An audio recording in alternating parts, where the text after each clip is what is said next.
Hello, guys. Today I'm going to talk about my graduation speech. It is untimely, I admit. I mean, it happened a long time ago and the reference is even older. However, this is a fine platform and I reckon now is as good a time as any because of you, the people who are listening and participating in this wonderful conversation. You are my kind. When I say Rang De Basanti, you know I am referring to the film and not the words of Ram Prasad Bismil. Yes, our generation is far from the struggles of those Indian revolutionaries during British rule. The film was released in 2006.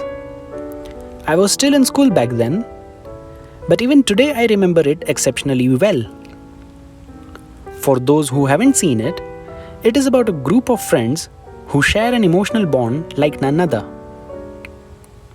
We either relate to them or aspire to have such a connection with our friends. One more thing newly graduates would relate to is the hesitancy to leave the campus and step into the outside world, the real world, where you are on your own. Anyways, this group of friends are introduced to an English filmmaker who wants to make a documentary called The Young Guns of India, based on her grandfather's personal diary. Her grandfather was a British police officer deputed to India at the time when revolutionaries were sentenced to be hanged. According to his account, he finds himself in a dilemma between his faith and the British law. This was because of what he witnessed happening at the time. So the young filmmaker becomes the catalyst for this group of friends. Their awakening speaks to something inside each and every one of us. What stayed with me a long time after is the title of the documentary, The Young Guns of India. Young simply means as inexperienced as we are. Guns or a gun is clearly a weapon. And the idea of India, according to me, is the sense of belonging. The title invokes a unique sense of responsibility in my understanding. The youth of today is vulnerable and insecure, hence, no less dangerous than a weapon. Our sense of security very much depends upon who is holding the gun, whether it is the security forces or terrorists, both of which are simply following their orders. It is just that their targets are different. The direction of our youth very much depends upon the guiding force.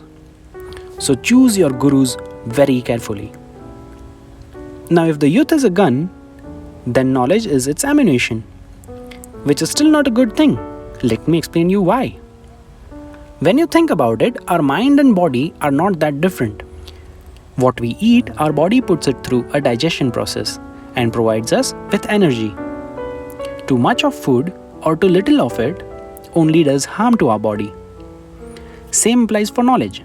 If we are wise, we should be able to process the information we receive in a correct sense. Like food, what we intake should be in proportion with our capacity to digest it. Knowledge makes us self-serving beings, because that is how our mind works. From that point onwards, life becomes a game of poker. We see this everywhere. The more we know, the more we think about how the information can be used against someone. It becomes worse when we fail to limit that influence within our professional sphere. The line between professional and personal life gets blurred and we start applying battleground rules at home. Once you become what you learn, you cannot help it. I have seen psychologists manipulate the behavior of their family members for self-interests. I have seen accountants applying limitations because they are unable to think beyond monetary terms. More widely, have a look at the tech companies. What they do with all the online data that they collect. So the more data you have, the more dangerous you become, unless you know how to process the information in a way that benefits all. We as human beings have better capacity to think creatively and produce better ideas when compared to other animals. And look at what we have achieved so far. Look who is on the top of the food chain. Look which animals and birds are on the verge of extinction and which are cattle to serve our needs. So mainly, knowledge corrupts us if we are unable to build a capacity to digest it. With knowledge comes power. Power makes you believe you are invincible, that it will last forever, and that makes you do stupid things. So power corrupts you as well, because you do not possess the competence to digest it properly. With power comes money. There are people who are extremely poor despite all the money they have. We all know how it corrupts our mind and practice. So what we learn during our schooling years is raw information. We learn how to process it with our degree, and our higher education provides us with the correct set of tools. Our knowledge is the product of years and years of education. Our constant intervention develops the ability to digest it. The combination of our refined knowledge and experience makes us wiser. Otherwise, we are just a gun which will be held by someone, pointed at someone else, and shot without seeking our consent.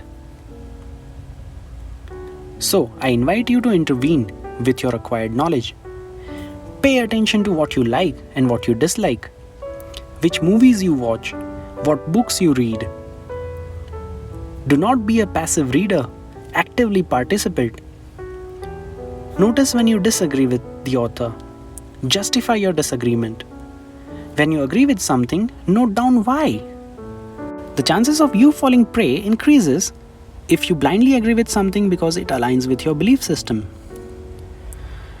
Mohe rang de basanti literally translates to paint me with the colors of spring. But poetically, it expresses one's readiness to sacrifice what it takes in order to yield the intended harvest. So my journey towards awakening began with this film, which is clearly more than just a film. It is an experience. I went on to graduate with Bachelor's of Science degree in Defense and Strategic Studies. It had more to do with the nation's strategic policies and collective interest, but I want to highlight the word defense here, as against attack. Perhaps I never had a chance to deliver my graduation speech because there was no such ceremony held that year. Today I am glad because at the time I was lacking experience, and because of my education I could only come up with the gun analogy. The intervention began as I further pursued my master's of research degree in international relations, again making relations against breaking one. While I continue to tend to my collective vision at national and international level, I experience the world changing around me. I step in the real world where my work makes a real difference. Our workplace molds us, it exposes us, and it completes us. What we treasure the most is the people we meet along. Perhaps 99% of the time I meet people who have indigestion. Unfortunately, it becomes obvious when knowledge or power or money or everything combined is too much for someone to handle. The knowledgeable will collect information and spread misinformation. The powerful will withhold the decision. The wealthy will make sure no one else comes near them, while charity remains an alien concept for them. The ones who have everything yet nothing have inadvertently distanced themselves from being identified as humans. But then there is that 1% who suffer as a consequence of these half-wits, but are still at peace with everything. For them, giving our 100% also feels like it is not enough. Anyways, I now feel I am graduating in a true sense. The work for me and for that 1% is just like the film, where the sentiment of patriotism is beautifully captured while we effortlessly jump between two different timelines. I'm sure you must have some uniquely interesting experience of your own to share with me. Please feel free to use this platform. I remind you to engage and challenge knowledge as you continue to be in conversation with Mohit.